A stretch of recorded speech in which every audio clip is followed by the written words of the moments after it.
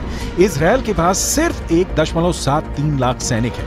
Israel की 4.65 लाख के reserve force को जोड़कर भी इजरायल ईरान के आसपास नहीं टिकता है। अब ऐसे हालात के बीच इजरायल का ये कहना है कि वो पूरे मिडिल ईस्ट में कहीं भी कभी भी बमबारी कर सकता है। ये दावा वाकई हैरान करने वाला है। כך חנה קציר היקרה, ששבה היום הביתה, לאחר שארגוני הטרור טענו שהרגו אותה לפני מספר ימים. לכן, יש להסתמך על דיווחים של גורמים רשמיים בלבד. בעזה, בשעות הבוקר, כוחות צה"ל נערכו בקווי ההפוגה בשטח רצועת עזה. המפקדים תודרכו והכינו את הכוחות להתנהלות במהלך ההפוגה. ביטחון הלוחמים שלנו लेकिन ये भी सच है कि गाजा पट्टी को 60% तक इजरायल तबाह कर चुका है। इधर 1.5 महीने से ज्यादा की जंग में लगभग 15,000 से ज्यादा लोग गाजा में मारे जा चुके हैं। लगभग 3,000 लोग अभी भी कब्रिस्तान बन चुके उत्तरी गाजा की इमारतों में दफन है। लगभग 50 दिन की जंग में इजरायली वायुसेना ने 35,000 से ज्यादा बम उत्तरी गाजा, दक्षिणी गाजा और वेस्ट बैंक पर बरसाए हैं। 70 से ज्यादा हमास के कमांडर मारे जा चुके हैं। इजरायली फोर्स ने हमास के इस्लामिक जिहाद परिषद के मुख्यालय, कमांड सेंटर, सैन्य परिसर, दर्जनों launcher pad, anti tank post और वॉच टावर को मलबे में बदल दिया। इस दौरान फिलिस्तीनी इस्लामिक जिहाद आतंकवादी संगठन के सैन्य मुख्यालय को भी नष्ट कर दिया गया। इसके अलावा आईडीएफ ने हमास के कई बुनियादी ढांचे को भी बर्बाद कर दिया। इधर हमास के टॉप कमांडर इस्माइल हानिया ईरान के साथ मिलकर इजरायल से लंबे युद्ध की जबरदस्त तैयारी कर रहे हैं। जरा इन तस्वीरों को देखिए। हमास के नेता और टॉप कमांडर इस्माइल हानिया ईरान के विदेश मंत्री हुसैन अमीर अब्दुल्लाहियान के बीच एक जबरदस्त मीटिंग हो चुकी है। दावा किया जा रहा है कि कतर की राजधानी दोहा में हुई इस मीटिंग में ईरान ने हमास की लीडरशिप को साफ कर दिया है कि ईरान इजरायल के खिलाफ जंग में उतर चुका है। अब ईरान की बेतहाशा सैन्य ताकत हमास की ताकत बन गई है। यानी गाजा में इजरायल को सिर्फ हमास से नहीं बल्कि ईरान की सेना, लेबनान के हिजबुल्लाह लड़ाकों और हमास के सुरंग जिहादियों से जंग करनी पड़ेगी। אני כבר רואה את האזרחים של עזה הולכים עם דגלים לבנים לאורך החוף ונעים דרומה. וחיזבאללה גוררת לבנון למלחמה שעלולה לקרות. והוא עושה טעויות. אם הוא יעשה טעויות מהסוג הזה כאן, गाजा में एक एक बम का बदला लेगा ईरान। लेकिन वहीं दूसरी तरफ इजरायली सेना के हौसले 7वें आसमान पर पहुंच गए हैं। जरा देखिए कैसे इजरायल की एयरफोर्स के चीफ मेजर जनरल टोमेर बार ने एक टीवी चैनल पर ऐलान किया कि जरूरत पड़ने पर पूरे मिडिल ईस्ट में कहीं भी बम गिराए जा सकते हैं। इजरायली वायुसेना प्रमुख की ओर से आए इस बयान को खास तौर से ईरान और हिजबुल्लाह के लिए चेतावनी की तरह देखा जा रहा है। इजरायल की वायुसेना चीफ ने कहा है कि हम हमास पर चौतरफा हमले कर रहे हैं, उसको जमीन पर और जमीन के नीचे मार रहे हैं। हमारे जवानों ने हजारों आतंकवादियों और उनके ठिकानों पर हमला किया है। हमने हमास को खत्म करने की कसम खाई है और हम उनको चुन चुन कर खत्म करेंगे। हमास के किसी भी ठिकाने और मददगार को नहीं छोड़ा जाएगा। इजरायल की वायुसेना पूरे मध्य पूर्व में जहां भी जरूरत होगी वहां कार्रवाई के लिए पूरी तरह से तैयार है।